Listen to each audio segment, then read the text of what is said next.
El Ejecutivo anunció que habrá incremento al salario mínimo, pero se negó a revelar de cuánto sería el monto. El presidente Alejandro Maldonado dijo que el aumento se basó en los índices de pobreza que se registran en la actualidad. Primero, tenemos que conocer y tener en cuenta el incremento del costo de vida, el índice de costo de vida. Y por el otro lado, la encuesta sobre la situación de pobreza en Guatemala.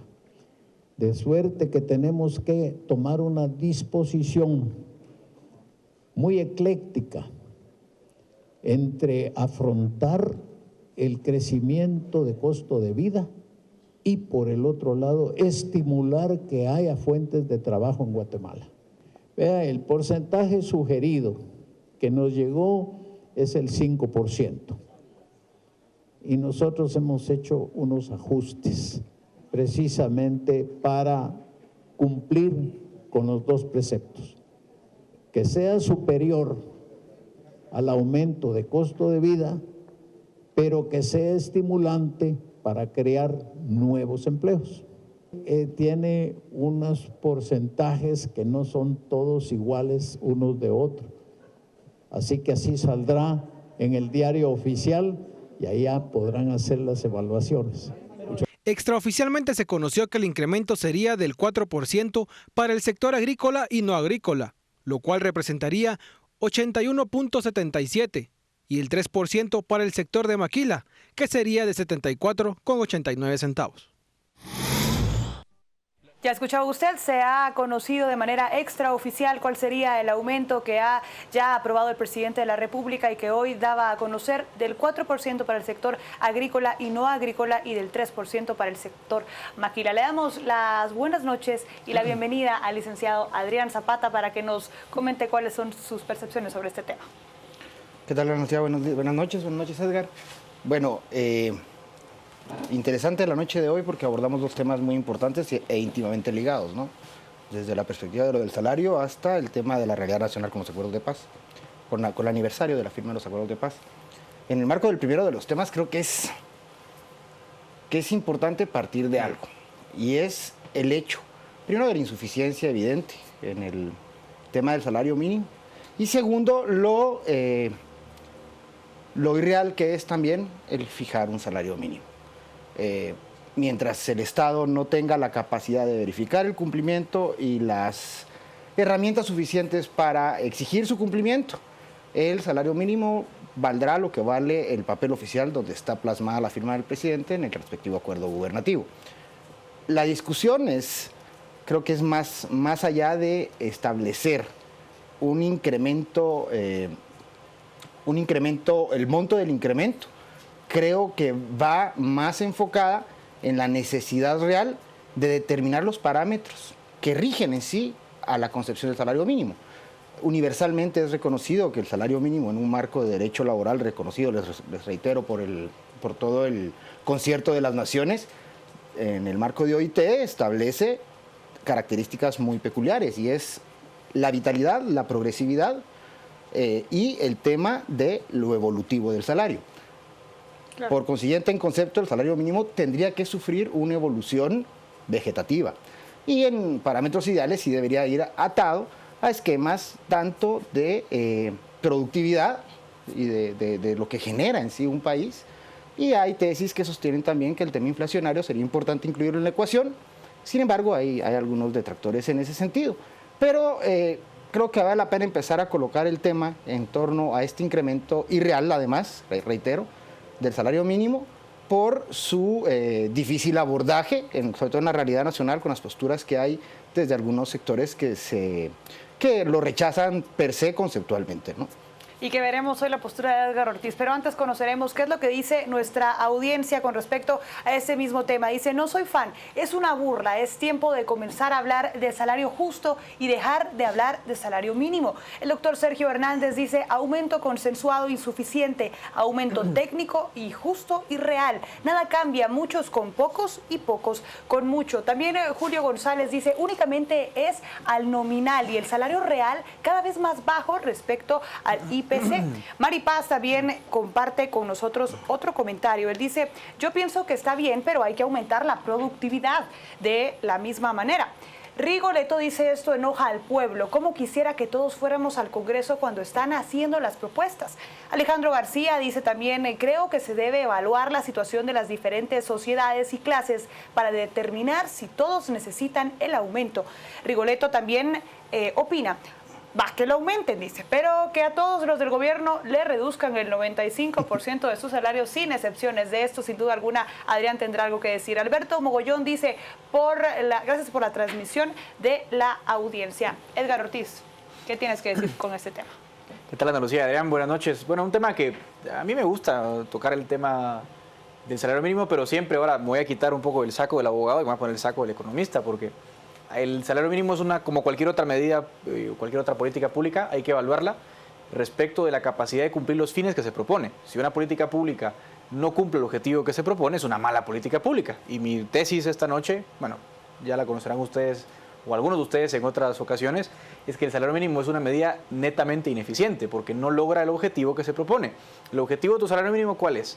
Bueno, pues estimar un monto que teóricamente sea el mínimo que reciba la gente, porque supones que el salario que reciben está debajo de ese monto deseado. Entonces, tú fijas un monto del cual quieres que la gente gane por lo menos para sobrevivir, para comprar la canasta básica, la canasta vital, sea cual sea el argumento. Ahora, ¿cuál es la evidencia empírica al respecto? No solamente en Guatemala, sino en todo el mundo. Yo les recomiendo un libro fabuloso que recién descubrí de dos economistas norteamericanos, David Newark y William Washer, se llama Minimum Wages. Y en este estudio ellos hacen una regresión estadística sobre los aumentos salariales en los Estados Unidos para comprobar si los salarios mínimos sirven, uno, para reducir la pobreza y dos, para reducir la desigualdad. Y se encuentran con que los resultados de los salarios mínimos son justamente todo lo contrario. Lo que han aumentado los salarios mínimos ha sido el desempleo y el paro en todos aquellos sectores de bajo ingreso y de poca cualificación. Porque lo que sucede con el salario mínimo es la gente que gana mucho nunca se entera cuál es el salario mínimo. Si usted gana 10,000 quetzales en casa, ni siquiera se va a enterar, a no ser que usted pague planilla. Pero si usted no paga planilla, no se va a enterar de cuál es el salario mínimo porque usted está... Y tampoco le va a afectar, ¿no? Ni le afecta, ni le quita, ni le pone porque usted está encima de esa línea. A quien usted supuestamente quiere beneficiar es aquel que pues gana un salario muy bajo y usted pretende con esto darle un empujón hacia arriba. La evidencia es, si el coste de la mano de obra es alto, pues el empleador va a preferir siempre contratar a un trabajador de mayor cualificación y mayor productividad porque tiene un mínimo sobre el cual debe pagar, y ese mínimo, si no supera la productividad del trabajador, pues no se le contrata. Entonces, ¿quiénes son los más afectados usualmente por el salario mínimo? Pues usualmente, en primer lugar, los más jóvenes, porque la gente confunde educación con destreza. Usted puede ser educado, puede haber gastado 4 años en la universidad, y no me dejará mentir si usted es joven, y no precisamente eso le garantiza un empleo. ¿Por qué? Porque usted a lo mejor no tiene competencias, no tiene destrezas. Usted tiene educación, tiene formación, tiene instrucción, pero no tiene destrezas ni experiencia. Entonces es difícil que un empleador le atraiga emplearle a usted por un salario alto. Pues le pedirá, para eso existen la figura de las prácticas o el aprendiz, para justamente ganar experiencia. Y en segundo lugar, quienes también resultan más afectados son los más pobres, porque usualmente son quienes menos invierten en formación en términos de destrezas y competencias. Entonces, el resultado del salario mínimo es sencillo y a la vista. Vamos a causar desempleo en aquellos de baja productividad. Y segundo, pues la realidad de nuestro país, ¿no? Casi el 70% de la gente trabaja en la informalidad. Eso quiere decir que el 70% de la gente no está, ni siquiera... No, pero la última encuesta del empleo tiraba a 70. Ahora, Edgar, Adrián planteaba una de las características primordiales con respecto al salario mínimo que ha planteado ya el concierto, como dice Adrián, de organismos que forman parte del tema internacional. Y uno de ellos es que debe de ser evolutivo, debe ir mejorándose con el tiempo. ¿Cómo puede la realidad guatemalteca enfrentarse a eso, planteando lo que tú dices con respecto a que es completamente negativo para la economía de nuestro país? Bueno, lo que pasa es que el salario mínimo tiene 3 posibilidades. Una, si lo fijas arriba del salario de mercado, causas desempleo o informalidad. Si lo fijas al mismo precio que el mercado, no tiene ningún efecto porque vas a pagar lo mismo que pagarías sin salario mínimo. Y si lo fijas debajo del mercado, pues no tiene ninguna incidencia porque la gente está ganando arriba del mínimo. Un ejemplo puede ser México. México tiene un salario mínimo de $180 más o menos. Entonces mucha gente gana arriba del mínimo y eso no le afecta. Ahora, un dato. ¿por qué no estamos pegados a la realidad? Y por qué él incluso, bueno, yo me creo partidario de suprimir el salario mínimo, obviamente no se puede por una serie de cuestiones legales, pero pegando a tu pregunta, ¿evolutivo en qué sentido debería ser, creo yo, a la mediana de ingresos de la población? Es decir, el salario mínimo no tiene que estar tan divorciado de los ingresos que la gente de verdad percibe. Yo les invito a que ustedes consulten la página del CIEN. El CIEN tiene un gráfico muy interactivo y muy fácil de ver sobre la mediana de ingresos que la gente efectivamente gana, no lo que deberían ganar, lo que efectivamente gana. Y ustedes van a ver que, por ejemplo, el salario mínimo mensual está en los 2.300 y pico más bonificación e incentivo, llega a los 2.500 y algo.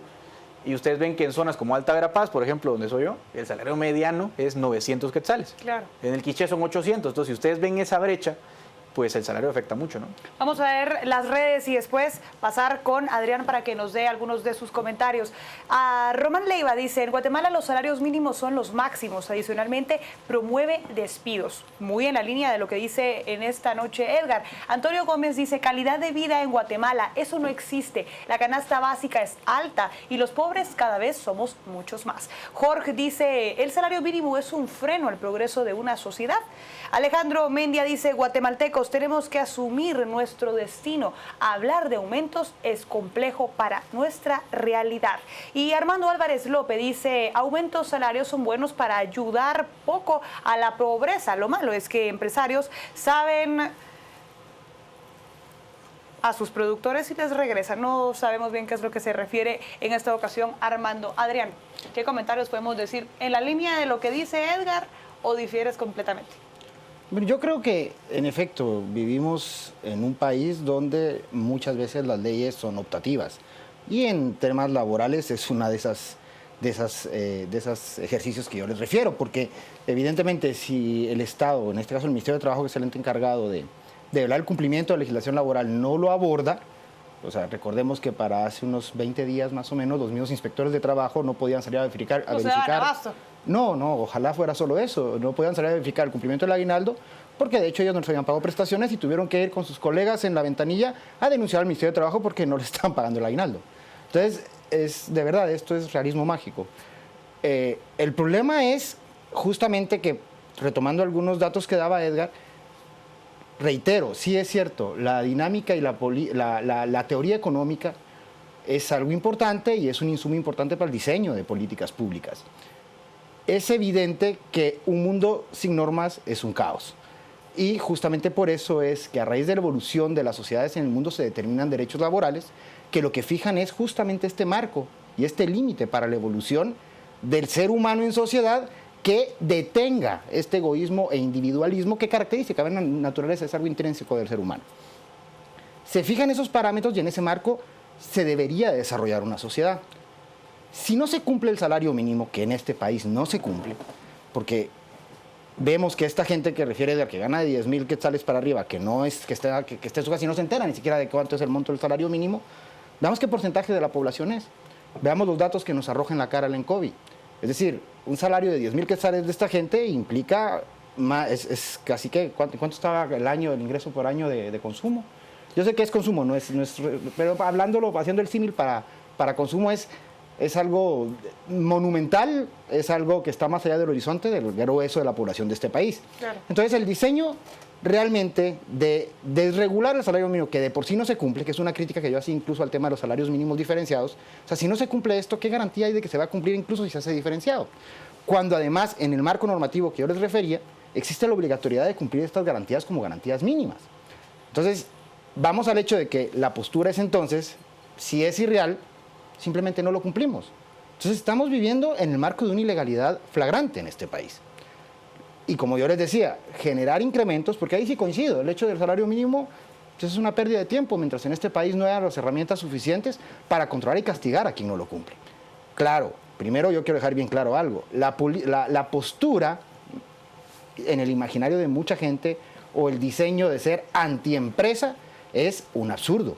O sea, en lo personal yo no me considero una persona antiempresa, es decir, tenemos que tener claro que la parte de la producción de un país es importante y de allí surgen muchas fuentes de trabajo. Pero caray, para como llevamos las cosas al día de hoy, si el Estado es de cada 3 personas empleadas en la formalidad, uno está contratado por el Estado, o sea, encima de que el Estado es el garante del bien común, que debería ser su rol también, resulta que también es el garante de una tercera parte de los empleos formales de este país. Claro. Entonces, creo que vale la pena que nos pongamos a pensar que el esquema es, si esto no se cumple, dejar esto abierto, de verdad, es condenar incluso al cementerio a mucha gente en este país por hambre. ¿Habrá sido el momento correcto para el presidente Alejandro Maldonado de plantear esta nueva propuesta? ¿En qué momento se tuvo que Por haber ley tenía que realizado? haberlo hecho, ahora.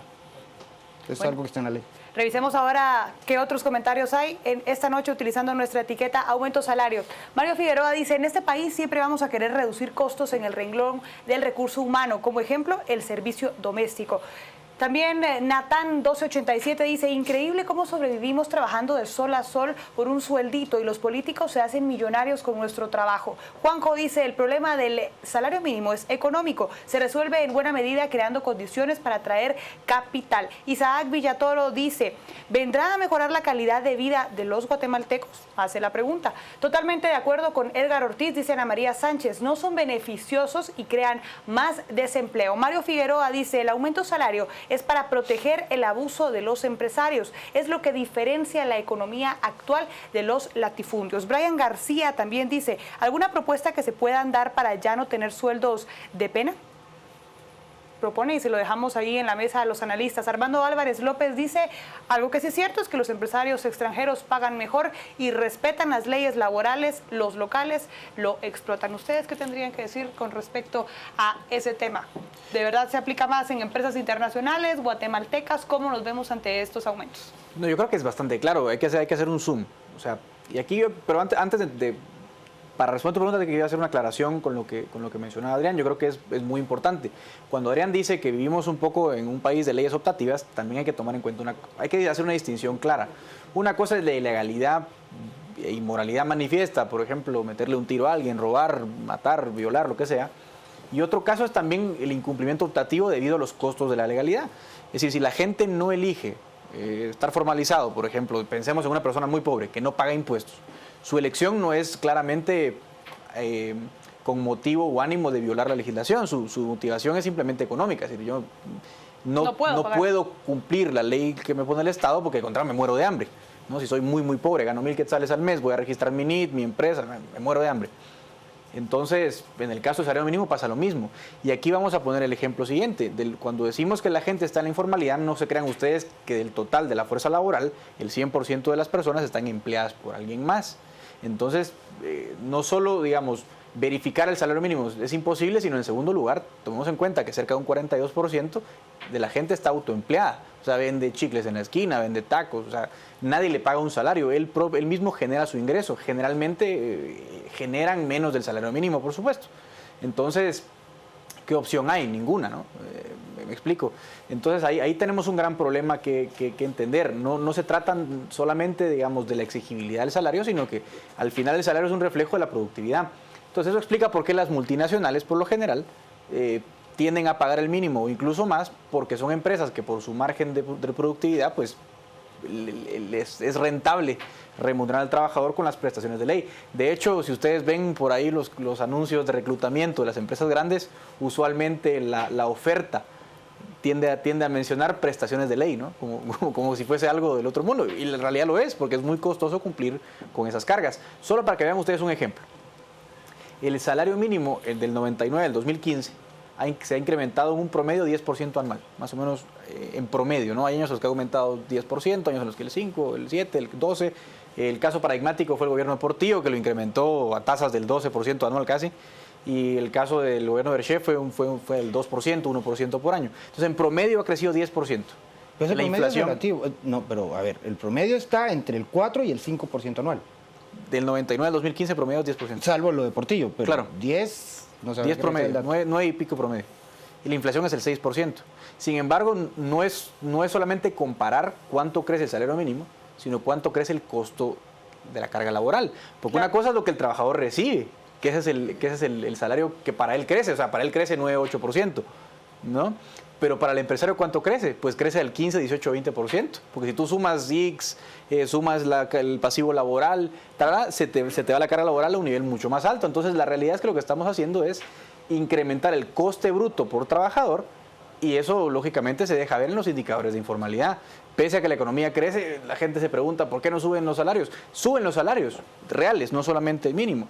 Pero estás también dejando de lado a toda esa gente cuya productividad está muy abajo del salario mínimo. Ahora, Adrián hablaba de algunos de los obstáculos que enfrenta la aplicación del salario mínimo y entre ellos destacaba el tema del Ministerio de Trabajo. ¿Qué otros podríamos enumerar que se ven día con día en Guatemala y que afectan a todos sus ciudadanos? Es que yo creo que el problema, o sea, primero que la visión no tendría que ser en función de la carga que hay para el empleador, porque finalmente parte de la empresa es el lucro y eso está contemplado entre las operaciones y trasladado al producto que se comercializa. Eso es un mito y creo que también ahí el hecho de la cantidad de gente que tiene capacidades para tener empleados no es la misma que la cantidad de gente que tiene que rajarse la espalda, como decía un tuitero, para ganarse la vida. Creo que el problema de diseño, para poder hablar de una discusión tan profunda como esta, en cuanto a la definición económica a emplear en esta política pública, tiene que pasar primero por causas estructurales como país. Y creo que ahí es bien importante eso. Miren, si nosotros revisamos la fórmula que tenemos hoy por hoy, nos damos cuenta que el país en el que vivimos en el año 2015, terminándolo, y analizamos, y ahorita voy a tocar un poco el otro tema que tenemos como hashtag, en el marco de los acuerdos de paz, y vemos las cuestiones que dieron origen a ese conflicto armado de más de 30 años, y ustedes lo leen sin conocer que está contenido en esa parte, porque muchos de nosotros no habíamos nacido en ese entonces, o no vivimos esa parte. Pero si ustedes leen las causas, ustedes van a creer que están leyendo los periódicos del día de hoy. Claro. Estamos hablando de problemas estructurales con educación, salud, ineficacia del Estado, con una cuestioncita que ya no está, gracias a Dios, que es la posición de las fuerzas castrenses en la dinámica. Pero finalmente la exclusión, la desigualdad, la inequidad, todas esas causas que ustedes pueden leer en los documentos históricos que dieron origen a ese conflicto armado en este país, siguen estando latentes hoy. En cuenta las condiciones laborales, en cuenta el papel del Estado para velar porque se cumplan los derechos de clase de los más desposeídos, y siguen estando latentes. Eso se firma, no se aborda, se abandona, y estamos replicando problemas, estamos en una parte cíclica de la historia. Estamos replicando problemas y llegando al límite, como es el caso de este incumplimiento de normas bajo el apaño por ineficiencia del Estado para controlarlas, que nos generan un problema social que, mientras no abordemos causas estructurales, ponernos a discutir teorías económicas en cuanto a lo que podemos hacer en el país, resulta muy infértil a mi juicio, porque ese análisis funcionaría en una sociedad, y eso lo hemos conversado, en una sociedad ideal, en una sociedad que no tenga los indicadores que tiene nuestro país hoy en día. Establecer la visión del empresariado para partir del éxito basado en políticas que no sean a costa ni de derechos laborales ni de exenciones fiscales. Porque ese es el problema. Sí, es cierto, cuesta hacer empresa, sí, el tema de la competitividad de estas transnacionales, pero si lo que le ofrecemos a las transnacionales para que vengan a este país es una legislación laboral flexible y exenciones en temas fiscales. Entonces nos damos cuenta, como yo les decía, que seguimos cosechando un caldo de cultivo delicado, no aprendemos la lección y no retomamos cuestiones que, sin caer en posturas ideológicas, urgen que como sociedad enfrentemos y retomemos de lo que en el pasado nos llevó a algo. Y que de verdad, porque las condiciones del mundo no permiten, y sería aberrante, yo por lo menos en lo personal no me gustaría que el país volviera a pasar por algo así, creo que estamos lejos de que suceda por esta dinámica mundial, pero creo que hoy enfrentamos un conflicto distinto, y la gente lo dice, el tema de las maras. Es más, la gente que se queja del intervencionismo, del tema de la posición de los países de la comunidad internacional dentro de Guatemala, lo que estamos sufriendo es un conflicto en el seno de nuestro Estado y de nuestra sociedad, que es a causa de las mismas razones que nos llevaron en los años anteriores, ¿no? Excelente. Damos una última leída a los comentarios de nuestra audiencia en este día. Les agradecemos porque ya somos trending topic en esta noche. Somos uno de los temas más comentados para este día. Leemos los comentarios y después vamos a la pausa. Mauricio González dice: el salario mínimo debería de ser igual o mayor que el costo de la canasta básica. Andrea dice: pues pobre la gente que tiene que sobrevivir el mes con el sueldo mínimo. No creo que ayuden mucho el aumento de salario. Alexander Méndez dice: empresarios nos cumplen con las leyes, y si el mínimo fuera de 100 quetzales, eso pagarán, siempre quieren pagar menos. No soy fan, dice: cuando comiencen a hablar de salario justo, las cosas podrán comenzar a cambiar. José Alejandro dice: lamentable que se piensa que al que se perjudica con el aumento de salario es a grandes empresarios, cuando los afectados son las pequeñas y medianas empresas. Ofelia dice: esto es de oferta y demanda, si no tenemos generadores de empleo, existen muchos para el mismo puesto. Armando Alfredo Álvarez López dice, una experiencia con un empresario guatemalteco. Cuando me despidió, dijo, lo toma o lo deja, y si quiere, quéjese en el Ministerio de Trabajo. Alexander Méndez, si la empresa paga más, los empleados gastan más. Ejemplo, el aguinaldo, y bueno, será un círculo virtuoso. Y Gunter dice, el salario mínimo no se respeta, ni siquiera en el Ministerio de Trabajo. Vamos a ir a una muy pequeña pausa comercial. Quédese con nosotros porque al regresar iniciaremos con otro tema a discutir. Hablaremos del aniversario número 19 de la firma de los acuerdos de paz. Quédese con nosotros, ya volvemos.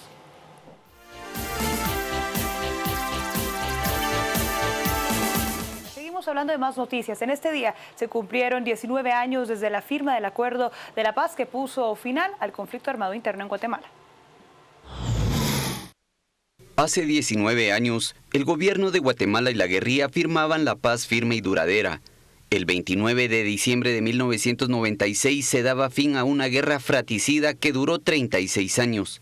Entre los compromisos adquiridos por el Estado guatemalteco fue lograr una situación social más justa, a través del mejoramiento de la salud, educación, capacitación, seguridad social y erradicación de la pobreza. Sin embargo, para analistas de la sociedad civil, esa justicia social está lejos de ser una realidad. El Acuerdo de Paz tenía un sentido, digamos, de fortalecer la participación ciudadana y sobre todo reducir la pobreza en el país, y efectivamente lo que hemos visto durante estos 19 años ha sido un abandono de parte de los partidos políticos y de los gobiernos a los acuerdos de paz, es decir, que ha perdido la vigencia. Y yo creo que el gran reto que tenemos que construir es el nuevo gobierno. En el caso de Evo Morales tiene grandes desafíos para el próximo año. Primero, el INCOBE manifiesta que el departamento del Quiché, uno de los departamentos, de los 22 departamentos, donde la pobreza efectivamente aumenta, que teníamos alrededor de un 65% y ahora tenemos el 81% de la pobreza en ese departamento. Para algunos ciudadanos, la paz ha servido de poco. Creo que no porque la situación sigue siempre a medias, ¿verdad?, en nuestro país, ¿verdad? Porque por la delincuencia, pues yo creo que si se llevó el convenio de acuerdos de paz era para velar la mejoría de todo el país, ¿verdad? El país, con todos esos acuerdos de paz, va hacia un barranco, pues, porque no le veo yo cómo rescatar eso. Algunos puntos de los acuerdos de paz, como por ejemplo la reforma agraria, que quedó pendiente, y algunas otras cosas que no se han establecido. Yo diría que habrán como unas 3 o 4 cosas que dicen los acuerdos de paz que no se han cumplido. Eso no quiere decir que no se cumpla. O sea, tiene que sacarse adelante ese acuerdo para seguir en paz realmente. El acuerdo de paz contiene 17 puntos, pero parece que todo se quedó como declaraciones de voluntad política. El conflicto armado dejó unas 250,000 víctimas y 45,000 desaparecidos. Arranquemos entonces con la discusión de este tema. Avances, acuerdos es la etiqueta para que usted pueda participar con nosotros. Adrián Zapata, abandonados, avances, no hay avances. Bueno, yo creo que vale la pena posicionar el tema al margen de los avances, que evidentemente no hay avances en muchos sentidos. Creo que dentro de los 12 acuerdos que se establecen previo a la firma de la paz firme y duradera, salvo 4 que sí eran estructurales, los otros eran en el torno de la desmovilización y la culminación del conflicto armado propiamente dicho, condiciones incluso de reinserción y demás, pero hay 4 acuerdos que siguen estando en la agenda el día de hoy y abordan temas que tenemos pendientes como país. Antes de tocar ese tema, tratando de quitarle la carga ideológica, quiero que mucha gente le coloca, porque finalmente fue el origen también en gran medida por el tiempo en el que se vivió, pero creo que finalmente los acuerdos a los que se llegan tienen un trasfondo más sostenible, incluso al margen y atemporal, porque no hemos salido de los pendientes que generaron eso, como lo decía yo en el primer segmento, pero también entender algo. Miren, si el país como sociedad, olvidémonos del tema de los acuerdos de paz, porque también en ese sentido mucha gente yo he oído que señala al gobierno que ahora resulta que dice que los acuerdos de paz no sirvieron para nada. Hay un señor que opina con temas de reforma agraria. Miren, sobre todo para la población más joven de este país, hay un desconocimiento absoluto de lo que contenían los acuerdos de paz. Y simplemente queda eso encasillado en una pugna ideológica, porque además quien lo enarbola es un tema que defiende la postura de la gente que no quiere trabajar, que ya viene otra vez con el tema indígena, y que entonces que están financiados por los noruegos, y que los guerrilleros siguen queriendo. Miren, no, es que el tema de los acuerdos de paz, la vigencia que tiene es justamente al margen de la polarización, el sacar al país de esas causas estructurales que generaron ese desafortunado cúmulo de muertos en este país, de uno u otro bando. Ahora vemos con la polarización de ciertas cuestiones que además la situación que hay en el país nos empujan a esa inconformidad y a reabrir una serie de heridas. Hay mucha gente que ahora vuelve, de los dos lados, vuelve a colocarlo y pareciera que ansían un conflicto nuevo. O sea, tal vez no en el fondo, pero los actos arrojan a ese discurso incendiario y a muchas cuestiones, reitero, de los dos lados, y se nos olvida. O sea, yo en lo personal de verdad no quiero que este país vuelva a vivir por eso. Yo no quiero volverlo a vivir y creo que mucha gente tampoco lo querría. Ahora, de eso a un tema de conocimiento, de aprender del pasado, creo que eso también es válido, de que se exponga lo que sucedió, que es la parte que yo rescato de alguna gente que sostiene el tema. Eso es válido y el tema de la justicia transicional, que eso será materia de otro programa sin duda, pero lo que yo voy a sacar esas causas estructurales y que esa vigencia de los acuerdos siguen estando porque no es el darle la razón a un grupo de los que estuvieron en conflicto. Es un tema de desarrollo nacional para ir superando los parámetros de exclusión, de marginación y de inmensa miseria que nos tiene sumidos, como lo hemos visto. Es decir, aplicar todo lo que platicamos con Edgar en el esquema académico, en esa sociedad que para mí hoy por hoy es utópica, en este país, con las condiciones que tenemos, y poder diseñar estas posturas dentro del mercado, esta línea económica para que de verdad el salario mínimo, atándolo con el tema anterior, pueda generarse al margen de un salario mínimo que fue un salario máximo. Es decir, todo eso no encuentra tierra firme mientras no resolvamos el problema de fondo. Es decir, no podemos construir una carrocería preciosa si el carro no tiene llantas y pretendemos llevarlo de aquí al puerto. Es que es imposible. Si este país no lo reconstruimos, si no le entramos a esas causas, no vamos a poder avanzar. Y esas causas están contenidas, como les refiero yo, están abordadas con una fórmula además bastante mesurada y bastante racional en cada uno de los 4 acuerdos generales que están pendientes de cumplimiento. Sobre todo el tema, ahí se habla desde el tema de partidos políticos, la reforma para el tema de partidos políticos, que hoy sigue vigente, hasta el tema de reforma del sector justicia, hasta el tema, y lo más importante, del tema del pacto fiscal. Y se habla desde una postura con evolución y progresión, no habla de cuestiones radicales, no habla de impuestos confiscatorios, no habla tampoco en ninguna parte del acuerdo socioeconómico y situación agraria de temas de reforma agraria. Es que no es eso, son pasos moderados, pero de abordaje paulatino que tenemos que retomar y abandonar posturas de primer mundo mientras no empecemos a construir por lo menos los cimientos de una sociedad sana y próspera, ¿no? Vamos a leer los comentarios de nuestra audiencia en este día utilizando la etiqueta de Avances Acuerdos. Hay bastantes comentarios en esta noche. Denise Agastú me dice, lo importante fue dejar 36 años de atraso que tuvo el país. Lo demás es utópico. Se firmó punto adelante como una nación. Armando Álvarez dice por aquí, si nos quitan el cursor. Osvaldo Ical dice, habrá paz el día que los genocidas sean juzgados en Guatemala.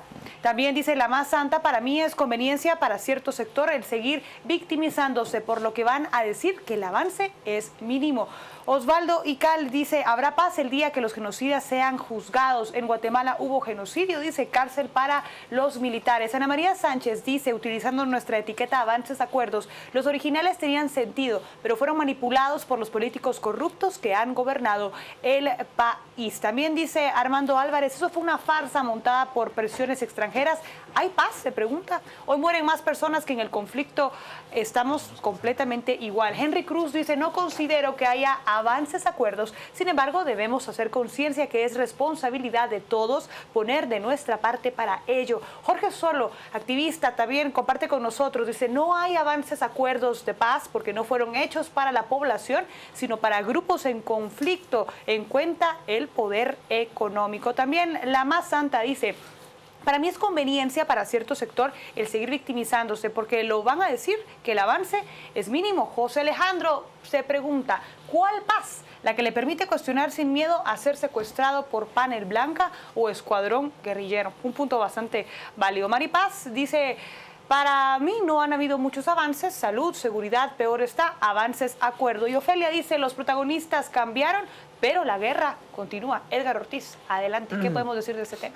Ya, es un tema muy complicado, yo sí me declaro relativamente ignorante del tema, lamentablemente, no es un tema que yo manejo a profundidad, pero creo que hay muchas telarañas alrededor del tema por diversas razones.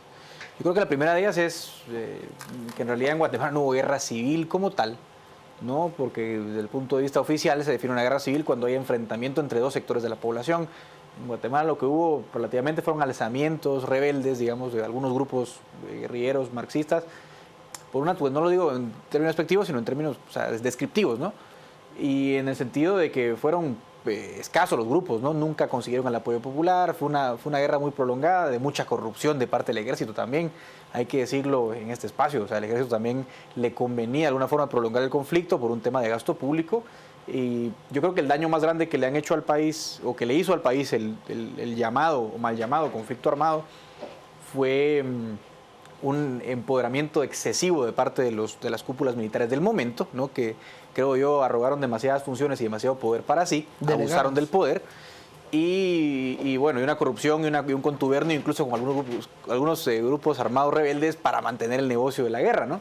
Y todo queda obvio y queda muy claro cuando en el 89 cae el muro de Berlín y lógicamente todos los grupos insurgentes se debilitan. Entonces al final cuando se negocia la paz, yo no dudo que haya mucha gente muy bien intencionada y muy bien equipada que haya apoyado esta transición, pero me parece que también fue una negociación especialmente atractiva para grupos de los dos bandos, ¿no? Tanto los militares, entre comillas, como algunos grupos insurgentes, entre comillas, digamos, lleno de incentivos perversos, unos para ponerse en la gloria como los que negociaban la paz y otros para buscar algunos privilegios, algunas rentas de la situación. Entonces eso yo creo que empaña un poco la discusión y no por ello tenemos que demeritarla, pero ponerlo en contexto y ponerlo en claridad, ¿no? Entender que fue un proceso conformado por gente muy bien intencionada y manchado pues obviamente por las facciones que querían buscar su propio interés y no construir una nación como muchos quizás quisiéramos, ¿no?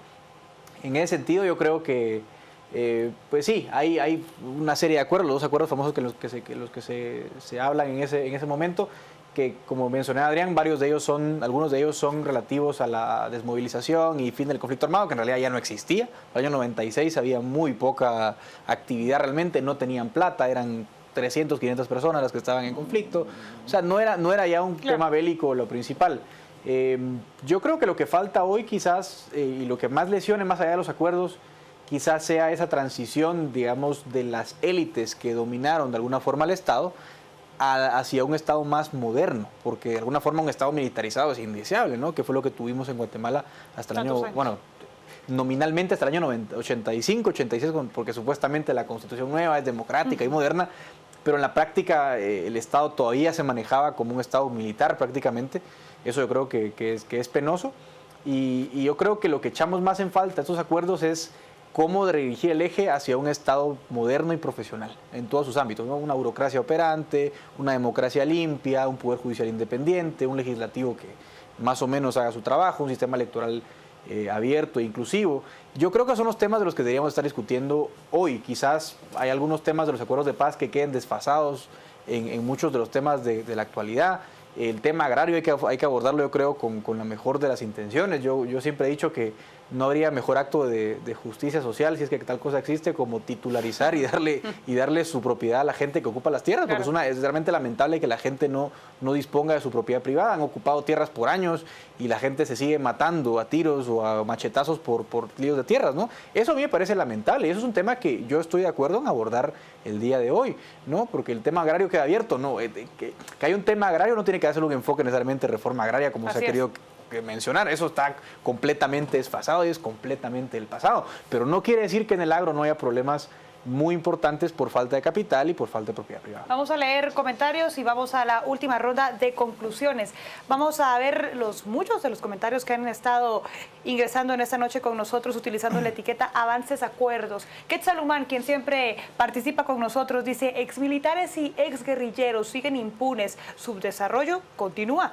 Mario Monterroso dice: para lo único que sirvieron los acuerdos de paz fue para que los terroristas vivan como millonarios. Miguel Navarro dice, avances pobres, ni la guerra ni los acuerdos de paz han hecho algo bueno por mi Guatemala, un letargo indefinido. Jorge Solo dice, no hay avances, acuerdos, porque no fueron hechos para la población. Y hay un último comentario de Toquemón, quien dice, avances, acuerdos, allí tienen al gobierno del Partido Patriota como ejemplo, puntos suspensivos, y deja ese pensamiento en la mesa. Adrián Zapata, conclusiones. Sí, miren, yo quiero retomar el tema, que cuando uno habla de estos temas suele ser un fosforazo en un reguero de pólvora.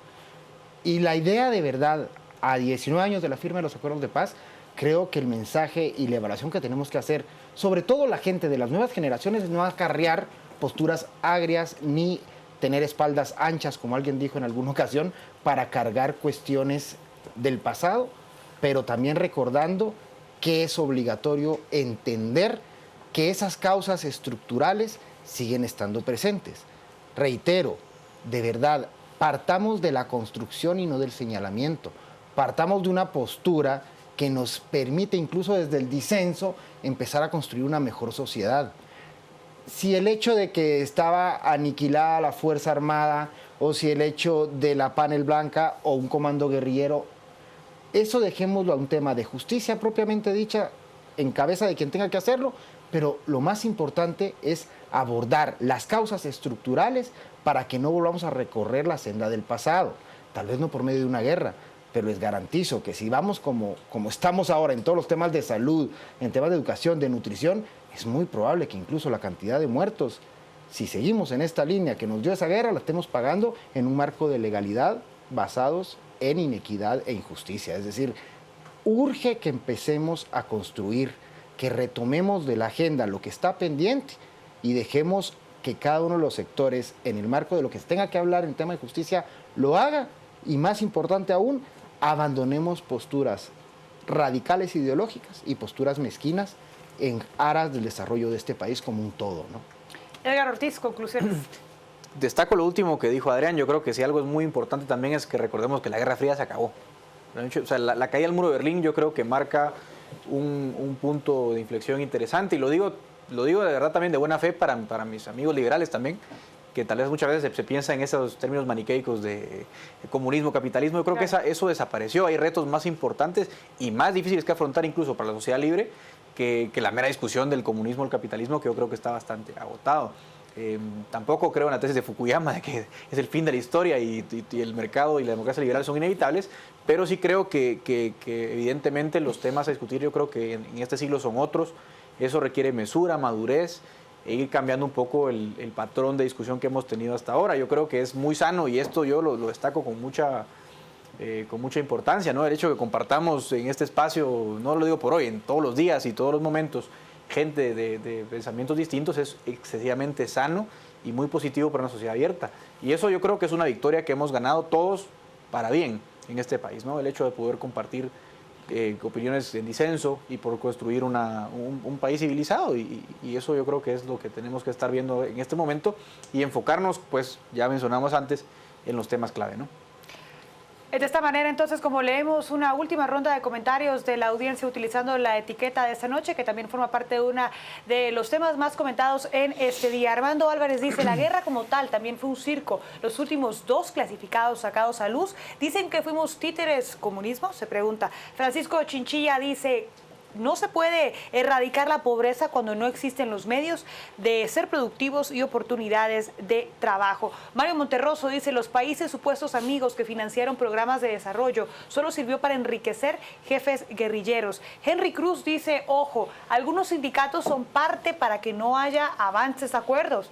Insisto, nosotros mismos debemos hacer conciencia para buscar esos avances. El señor Morales Jiménez dice, inexistentes los avances, acuerdos, dice él. No han sido honrados los muertos, solo se han erogado millones para corruptos, ineficiente e improductivo. Byron Bean dice, sugiero que investiguen sobre el tema, queremos ser como los grandes sin quitarle nada a nadie. Y Toquemón, allí tienen al gobierno del PP como ejemplo, decía en esta noche.